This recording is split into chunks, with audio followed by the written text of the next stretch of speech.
Another thing that a narcissist will do, a narcissist makes a choice to do what they do. I want to emphasize that. There's no doubt in my mind. It's like saying things, it will be good, and not disclosing that it's only good for the narcissist, for the psychopath, for the sociopath. I'm not going to get into the minutia as far as whatever phrase is used or word is used to describe them. Basically, it's the devil manifested in the flesh. An example is, oh no, we got it covered. And that typically means that they're lying up front because, first of all, only a man or woman is talking.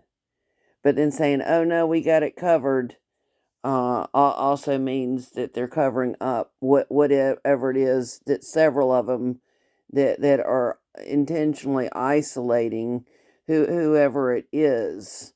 They're intentionally covering up what they're doing. But that also deals with, it's very typical for the for the ones to basically use a gang mentality and not disclose what they're up to. I mean, it's kind of like, how many people would sit there and go, "Oh, I'm going to go and play with Johnny. He's going to hold a gun to me, and we're going to play Russian roulette, and he's going to make sure that basically the gun that he forces me to hold and play Russian roulette with causes me to kill myself."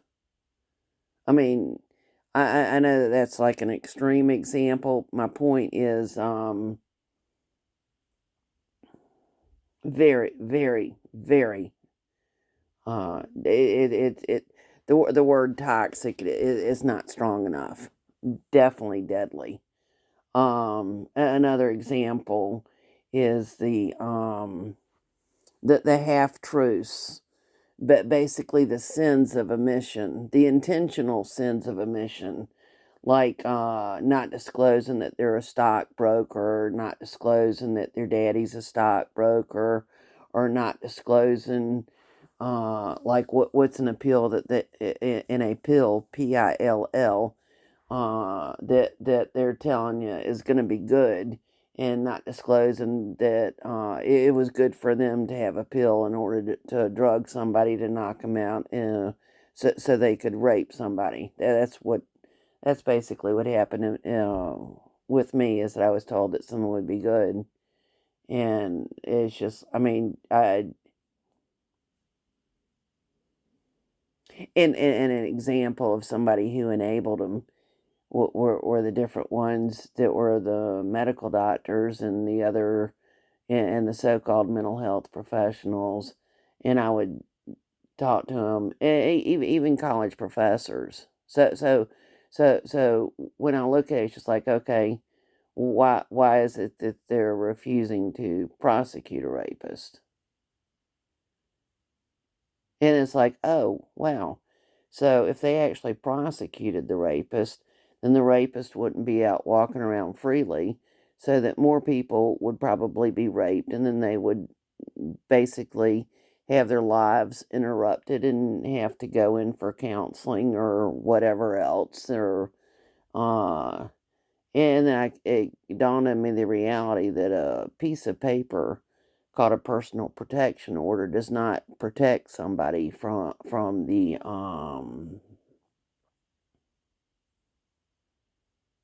deadly potential of the potential of being murdered by somebody who that doesn't want to be put into prison, if that makes sense. But it's just kind of like, and then I started thinking about things like how they end up calling uh, so much of it deals with like minimizing and stuff. So to me, an example of minimizing is when they call uh, a little woman minor getting ready to get married to a sexual pervert, and they call it a wedding, and they also call it minimize the destruction on who's gonna be destroyed basically, and by calling that a child bride, and I'm like, yeah, but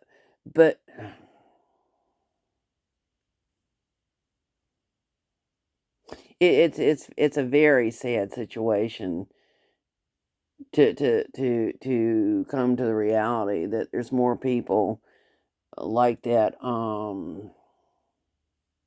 piece of artwork where they're getting ready to burn the man alive. They're just sitting there and thinking that they're doing the will of God by collecting the logs, by collecting the kindling in order to put in a fire to burn a man alive while he's living. I mean, that's basically what that piece of artwork depicted.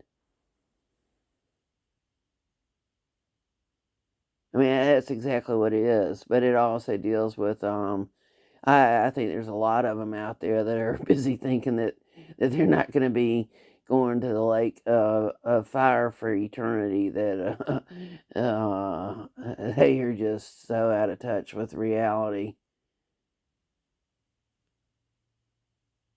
They're thinking that I mean, I could go through just there's a part of me that wants to break the stuff down and just analyze basically how somebody sat on their ass and they enabled the wrongdoing and all that kind of stuff.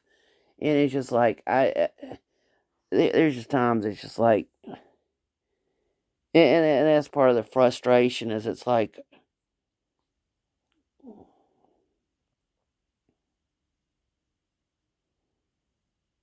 when people aren't seeing the obvious.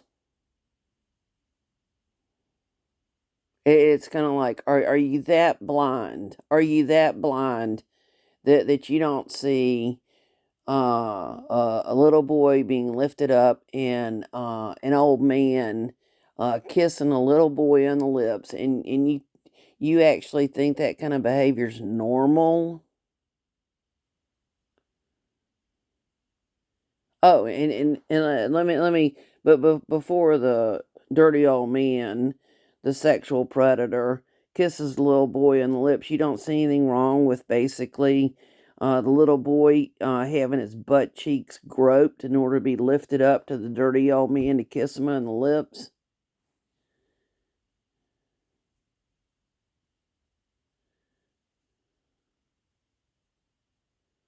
And it's just like that's part of the reason why there's a guy, and he's just sometimes I just laugh at him. He's just so funny. He does some stuff, and it's like he exposes just the absolute like uh he's not an angel by any means as far as stuff goes, but anyhow, his name is he goes by Maxim Batty and stuff. But when I listen to him, I mean, sometimes I just laugh. It's like but basically he's like, I mean, he's like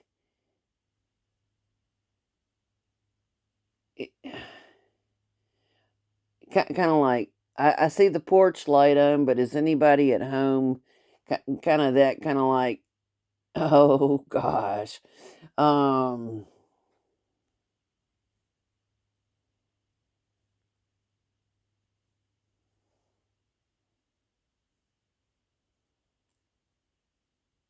well,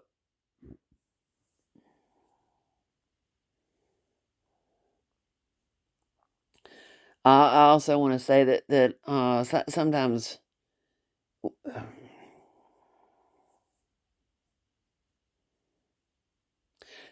when somebody realizes that they're a narcissist, sometimes they can use their knowledge of narcissism in order to help people to be able to avoid narcissist.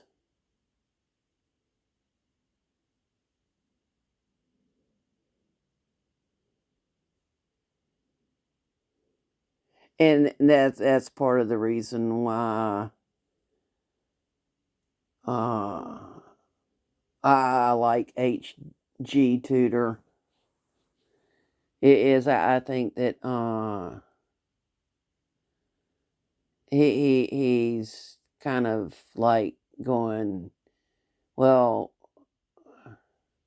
I know what it's kind of like he realizes that he's a narcissist, and that he could easily. I'll give an analogy. Cocaine can be used to numb the nasal passages in a nose in order to, but before surgery or for a medical procedure, and then cocaine can be used to uh, for no known medical procedure, and in order to for somebody to who shouldn't have cocaine to be doing stuff that they shouldn't be doing. It's kind of like a double-edged sword, if that makes sense.